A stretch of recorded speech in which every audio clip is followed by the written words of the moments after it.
여러분 안녕하세요. 1월 30일 여의도 펀드매니저TV 금일 시장 전망 및 투자 전략 시작하도록 하겠습니다. 네, 연휴 마지막 날입니다.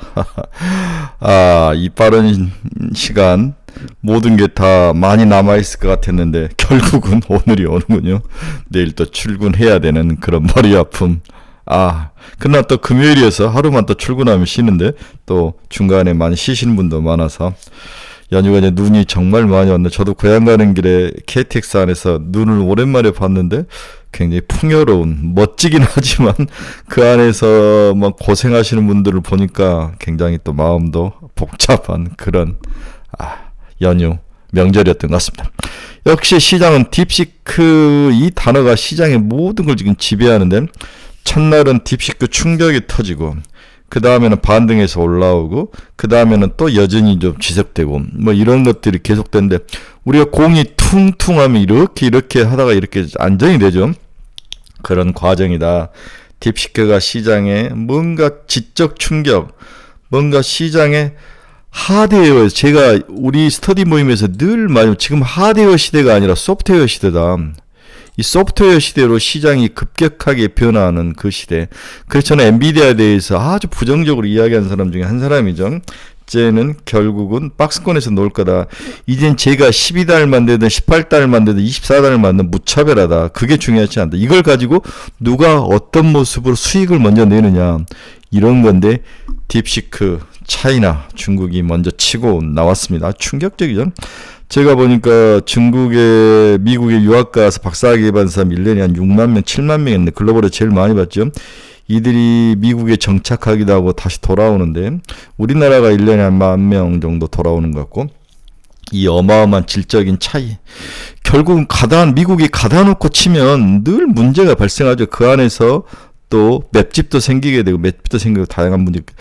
투명하게 놓고 관리하는 게 훨씬 더 효율적이지 않을까. 여러 번 이야기했죠. 제국은 성벽을 쌓기 시작하면서부터 망한다고 제가 늘 여러 번 말씀드렸죠. 미국은 지속적으로 단기적으로는 이길지 모르지만 장기적으로는 딥시크 충격을 중차이나로부터 계속 받을 가능성이 100%다. 저는 이렇게 보는 거죠. 네. 이제 우리나라는 이제 수혜주 찾기. 이 수혜주 찾기가 핵심입니다. GRT라는 해서 저도 이제 처음 들어봤는데, 저도 이제 IPO 펀드가 있어서 IPO 펀드를 많이 해본 GRT 해봤던 것 같아요. 중국 기업인데 한국에 상장이 됐어요. GRT, 또 오로라 모바일, 오로라 모바일.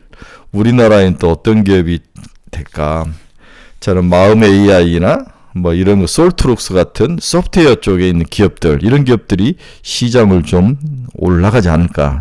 리딩하려까? 그래서 마음 AI, 다음에 솔트룩스 이런 단어 기업들이 시장에서 내일 좀 많이 크게 올라갈 가능성이 높기 때문에 차라리 GRT는 호불호형이 있더라고요. 뭐 무슨 회사가 에게 납품을 했는데 그 회사는 전혀 홈페이지에 그런 내용이 없다부터 시작해서 노이즈가 좀 끼기 시작하는데 이런 것들을 잘 구별해내는 그런 또 깔때기 역할이 좀 필요한 것들. 무턱대고 들어갔다가 죽어난다. 이런 것들을 기억하시면서 금일 시장 전망 및 투자 전략 출발해 보도록 하겠습니다. 구독, 좋아요 많이 눌러주십시오. 올해는 10,000명 넘깁시다. 전 진짜 왜 이렇게 10,000명이 어려운지. 제가 이제 블로그 한참 유행일 때 하루에 7만 명씩 들어왔는데, 이 유튜브에서는 고전을 하는 것 같아요.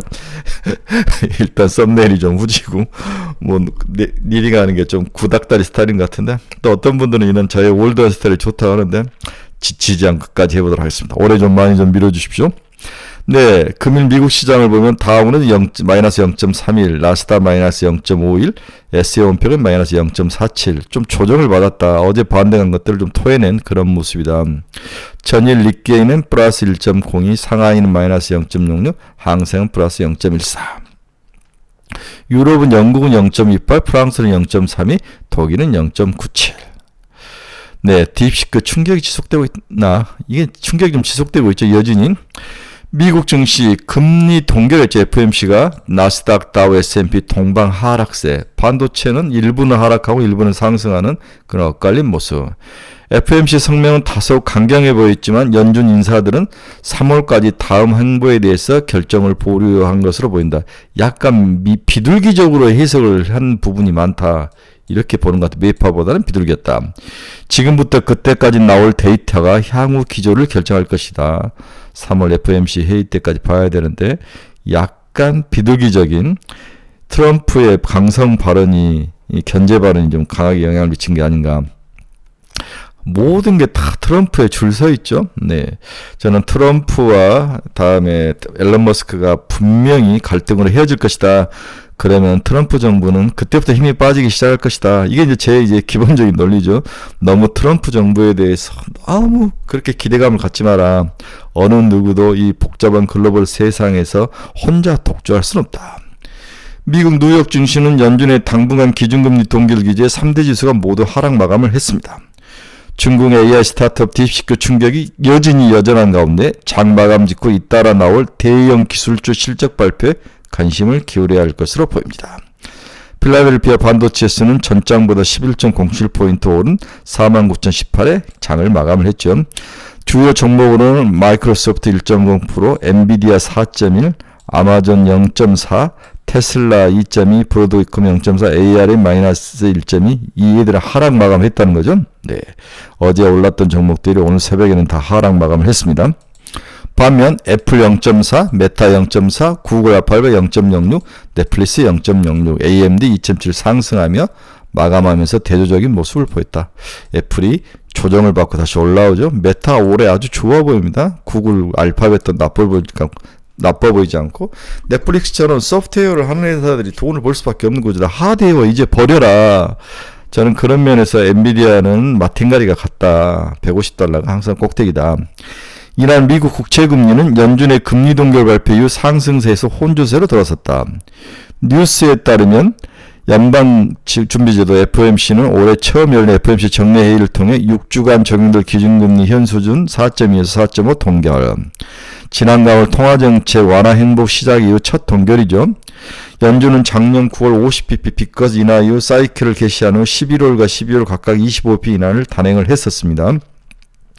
연준은 성명을 통해 FOMC 위원 12명 전원이 금리 동결에 찬성했다며 실업률은 최근 수개월간 낮은 수준에서 안정됐으며 노동시장 환경은 여전히 견조하다. 긍정적인 이야기를 많이 해줬죠. 하지만 이번 성명문에는 인플레이션 관련 평가가 여전히 다소 높은 수준을 유지하고 있다고만 명시를 했을 뿐이다. 즉 금리 인플레이션에 대해서 그렇게까지 걱정을 하지 않는 듯한 비둘기적인 모습을 보였다는 거죠. 이전 성명서에 있었던 인플레이션이 연준의 2% 목표를 향해 진전을 보였다는 문구가 삭제되었다. 제롬 파월 연준 의장은 기자회견을 통해 기준금리가 지난 9월 이후 상당히 덜 제약적인 수준으로 내려왔다. 덜 제약적인 수준. 미국 경제와 통화정책은 정말 좋은 상태다. 상당히 비둘기적으로 이야기한 거죠. 그는 인플레이 진정 관련 문구 삭제에 대해서 신호를 보내기에 의도된 것은 아니다. 연준 정책은 인플레이 통제에 의미 있는 효과를 거두고 있다.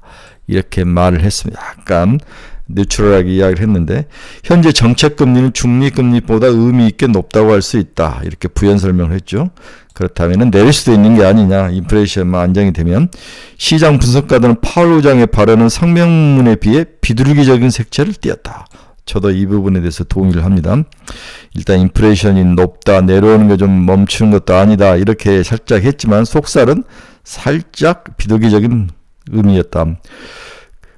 그들 분석가들은 FOMC 성명은 다소 강경해 보였지만 연준 인사들은 다음 회의가 있는 3월까지 다음 행보에 대한 결정을 보류했다. 지금부터 그때까지 나올 데이터가 향후 기조를 결정하게 될 것이다. 이렇게 다들 해석을 한 거죠. 네, 성명문은 상당히 매파였지만 발언이나 이런 것들을 통해서 봤을 때는 그렇게 매파는 아니었다. 이렇게 이해를 하시면 될 것 같아요. 또한 연준 분석가들은 연준이 3월 회의 이전까지 트럼프 2기 정책 전개를 지켜보면서 목소리를 낮추고 있는 그러한 간보는 그러한 성명서였다. 이렇게 해석을 했습니다.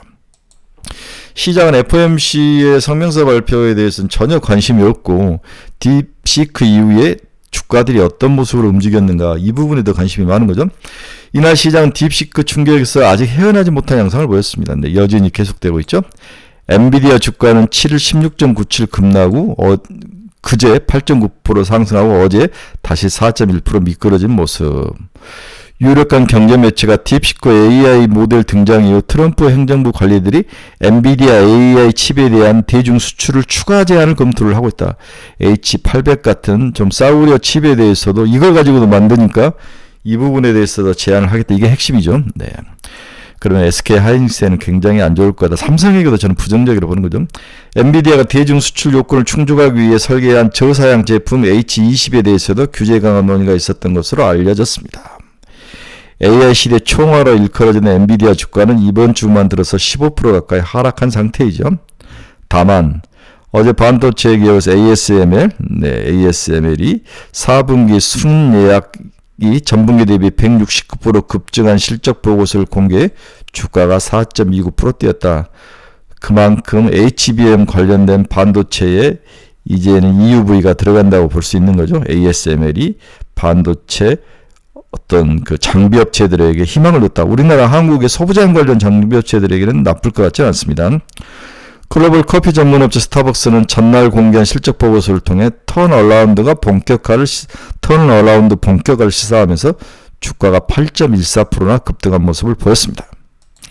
기타로 대형 이동통신사 T-모빌은 낙관적 연간 가이던스에 힘입어 주가가 6.34% 뛰어 올랐었죠.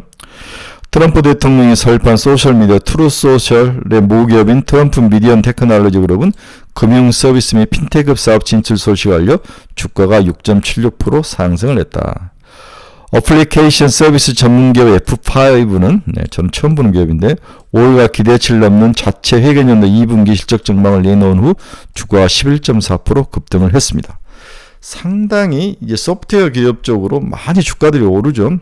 세계 최대 규모 태양광 추적 장치 공급업체 넥스트래커는 호실점과 함께 강력한 가이던스를 제시하며 주가가 24.28%나 치솟아 올랐다.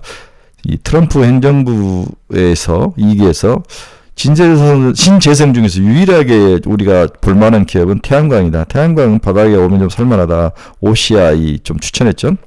시카고 상품거래소의 패드워치 틀에 의하면 장 마감 시간 기준 연준이 3월 금리 25비 추가 인하 확률은 18%, 동결환율 82%.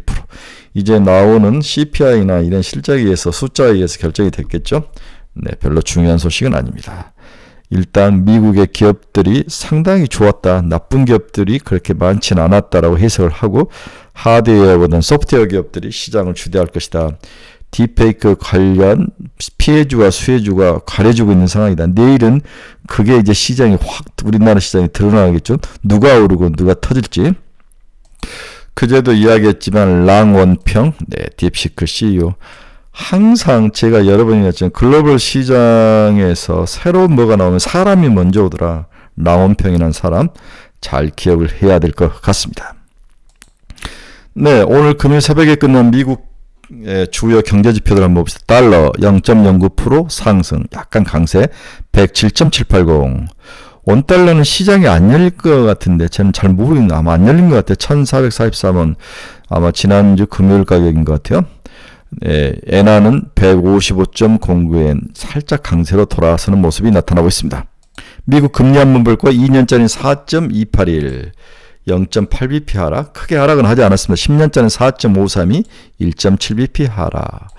금리도 이제 어느 정도 안정 단계에 들어와서 횡보하는 모습이 나타나죠. 네. WTI는 0.05% 상승. 네. 브로드컴. 네. 제가 브로드컴 추천했다가 박살이 났는데, 이렇게 하락을 했는데 다시 살짝 올라오죠. 네. 폐장 후에는 4.39%가 상승하면서 조금씩 반등하는 모습이 나타나고 있습니다. 그렇게 빠질 종목은 아닌 것 같아요. 이럴 때는 땡큐 가다 하면서 지속적으로 끊임없이 사셔야죠. 네. 사셔야 됩니다. 테슬라 마이너스 2.16. 오히려 테슬라가 박살이 나고 있네요. 팔란티어 마이너스 0.59. 80달러까지 찍다가 올랐는데 이걸 이제 뚫고 내내 올라가면은 그 다음에 얼마입니까? 100달러죠. 제발 팔란티어 사세요. 여러분들의 인생을 바꿀 종목이다. 200달러까지 무조건 견디자. 아이언큐 1.75. 니게티 3.21. 제가 이제 이 딥시크가 시장에 들어왔을 때 과연 양자컴이나 이런 애들은 어떤 영향을 미칠 것인가 봤더니 그렇게까지 시장에 뭔가 함께 연관돼서 움직인 건 없다. 조베에비에이션도 마이너스 0.48. 이런 미국의 버블이 좀 끼어있는 종목들은 크게 영향을 일단 안 보고 짱 보는 모습이 나타났다. 이렇게 봐야 될 것 같아요. 네. 엔비디아 마이너스 4.03. 네. 다시 120달러 정도 오면 또 사야죠. 사서 140달러 이렇게 팔면 1년에 2번, 3번만 하면 제가 50% 먹는다고 여러분 이야기 드렸죠? 네, $120 정도 깨지면 사셔야 됩니다. 애플 0.46, $239, 전고점 $250 오면 다 한번 팔아줘야죠. 네, 애플이 좀 수혜주로. 그러니까, 로컬 AI, 그런 전체적인 게 아니라 자기 자체 조그맣게 만들어도 충분히 승산이 있다는 거죠. 소프트웨어 개발을 잘하면. 그렇게 해석을 해야 될 것 같아요. ARM 마이너스 1.25, AMD 플러스 2.79, 울타비트 0.62, 일라이밀리 마이너스 0.11, 마이크론 0.86, 마이크론이 크게 하락을 하면서 옆으로 좀 기는데, 이제 우리나라 삼성전자, SK 하이닉스도 저는 유탄을 맞을 거로 보고 있습니다. 부정적으로 보죠. TSMC 마이너스 0.03, 비트코인은 103,814달러를 지나가고 있습니다. 자, 이제부터 핵심은 그러면 딥시크의 수혜주와 피해주가 뭐냐? 피해주는 이미 이제 우리가 가려졌는데 수혜주는 뭐냐? 일단 시장에서 제일 먼저 뛰어나오는 게 우리 한국의 GRT라는 기업. 네, 한국 기업이 상장되어 있는 중국 기업이다. 중국 기업 중 낭보정보라는 회사가 있는데, 낭조정보, 이 회사는 중국 AI 서버 시장의 50% 이상을 차지한 기업입니다. 이 회사가 딥시크의 고성능 AI 클러스터를 공급 중이다. 그런데 홈페이지에 아무것도 안 올라왔다는 거죠. 이 말은 뒤집어 보면 지금 중국도 춘절인가? 춘절 아닌 것 같은데 뭔가 휴가에 들어간 것 같은데, 이 낭조 정보회사의 GRT가 AI 서버 제조에 사용된 실리콘 타입의 서멀펠트, 열전도 상변화 물질, 열전도 점자파 흡수체 등을 납품한 이력이 있다. 딥시크 AI 모델이 확산되면서 GRT의 컴퓨팅 솔루션 수요가 폭발적으로 증가될 거로 보인다. 이게 이제 긍정적으로 보는 사람이죠. 그러면 이 회사 제가 홈페이지에 들어가서 다트에 보니까 당사는 홍콩에 설립된 비금융 지주사이며 실질 경영에서는 주로 포장 필름 및 광학 보호 필름 제품을 개발, 제조, 판매를 주요 목적 사업으로 하고 있다. 필름 관련 기업이다. 또한 현재 주력 제품 광학 필름을 중심으로 지속적인 연구 개발을 통해 고부가 가치 정밀 코팅 제품인 광학 보호 필름, 피무결정제 보호막, 3D 디스플레이션 광학 필름 등의 생산 판매를 주요 사업으로 영위를 하고 있다. 광학 필름 회사?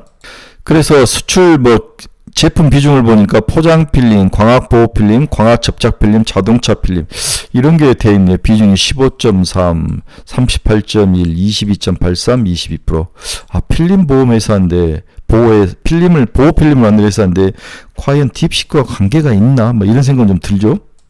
동사의 실적을 보면 그렇게 나쁘진 않습니다. 2024년 6월까지 영업이익이 1,470억이나 나는 모습. 그렇죠. 영업활동도 380억. 투자활동 계속 투자가 좀 들어가야 되니까 재무활동도 좋고 나름대로 나쁜 회사는 아닌데 정말로 관련이 있는 걸까? 이 부분에 대해서는 검증이 필요한데 일단 시장에서는 굉장히 좋은 회사라고 나오는 것 같아요. 저는 개인적으로 오늘 저녁에 한번 더 보고 내일 아침에 저희 카페에 제 생각을 한번 정리해 드리겠습니다. 한국에 상장된 보호필름입니다. 홍콩계 회사인 것 같은데 GRT 3,275원. 만약에 이게 정말 딥시크하고 관련이 있다면은 점상으로 한 3번 갈 것 같아요. 그래서 앞에서 말한 낭조 정보회사, 이게 중국의 AI 서버 점유율 10%인데 50%인데 낭보 정보와 어떤 관련이 있느냐, 이것만 해결이 된다면 동사는 크게 상승할 가능성이 있어 보인다. 저는 개인적으로 나빠 보이지는 않다는 생각은 확실합니다. 다음에 이제 딥시크하고 관련 있는 종목들이 몇 개 나오죠. 미국의 허브스팟, 허브스팟 종목 오르다가 살짝 조정을 받았습니다. 허브스팟. 다음에 세일즈포스도 치고 올라오죠. 세일즈포스. 다음에 서비스나우, 서비스나우. 애플, 텐센트, 다 관련이 있어 보입니다. 그러나 오로라 모바일, 티커가 JG죠. 중국계인데 ADR은 미국에 상장이 됐습니다. 동사는 중국 딥시크와 협업을 통해 GPT, BOTS AI 플랫폼을 성공적으로 통합시켰다. 미국의 ADR로 상장된 거래 중으로 접근이 쉽다는 장점이 있다. 오로라 모바일, 굉장히 여러분의 기억을 차라리 이런 종목을 사는 것도 나쁠 것 같지 않아요? GRT 오로라 모바일. 그래서 오로라 모바일 쭉 올라가다가 하락을 해서 25% 하락, 100 몇 프로 올라가다가 다음에 25% 하락했는데, 와, 충격, 뭐, 변동성 정말 대단하네요. 우리 옛날에 리게티나 아이언큐를 보는 듯한 느낌? 한번 지켜보시기 바랍니다. 나빠 보이지 않네요. 다음으로 이제 제 개인적으로 마음 AI 종목 같은 종목들은 치고 올라올 가능성이 높아 보인다. 그렇죠? 네. 이렇게 작지만은 국내에서 만든 소프트웨어 기업들이 훨씬 더 좋은 뭔가를 만들어낼 수 있다는 거죠. 삼성에 들어가는 마음 AI 같은 종목들, 솔트룩스 같은 종목들, 네, 이런 종목들은 오히려 주가가 더 올라가지 않을까. 그래서 마음의 솔트룩스, GRT, 오로라 모바일 뭐 이런 종목들은 한번 관심 있게 봐야 되지 않을까 이렇게 결론을 내드리고 싶네요. 자, 오늘은 미국만 열리고 우리는 쉬고 내일부터 열리는데 오늘 저녁이 또 중요한 거죠. 오늘 저녁에 어떤 모습으로 미국장이 보여주느냐에 따라서 내일 한국 시장의 피해주와 수혜주가 분명하게 나타날 것이다. 소프트웨어 종목을 사라. 그렇죠? 마음 AI, 솔트룩스, 다음에 GRT, 모바일, 뭐 오로라 모바일 이런 종목들 미국에 상장되어 있나? 텐센트도 괜찮아 보이고 그 다음에 허브스파, 세일즈포스, 애플 뭐 이런 쪽은 좀 좋은데 반대로 HBM을 만드는 회사는 좀 오늘 이제 만약에 엔비디아가 반등해서 올라오지 못한다면 충격이 좀 있을 것 같아요. 전 삼성과 SK 하이닉스 등 관련된 소부장들은 좀 주의가 좀 필요치 않나 그런 생각도 해봅니다. 네, 여러분 중에서 투자의 방향을 잃어버리신 분들, 종목 상담이 필요하신 분들, 관심 종목을 찾으신 분들은 저희 카페 주소 치고 들어오시기 바랍니다. 네, 정말 좋은 카페입니다. 유료니까 충분히 생각하시고 들어오시기 바랍니다. 네, 내일 새벽에 또 제가 미국 시장을 보고 뭔가를 좀 고민해서 역시 우리는 종목을 찾아야 되죠. 핵심이. 네. 연휴 마지막 날입니다. 새해 복 많이 받으시고 올해는 저랑 같이 해서 돈 봅시다. 돈 벌어야죠. 네, 팔란티아, 브로드컴 이런 종목들 꾸준히 사시기 바랍니다. 여러분 감사합니다. 내일 새벽에 뵙도록 하겠습니다.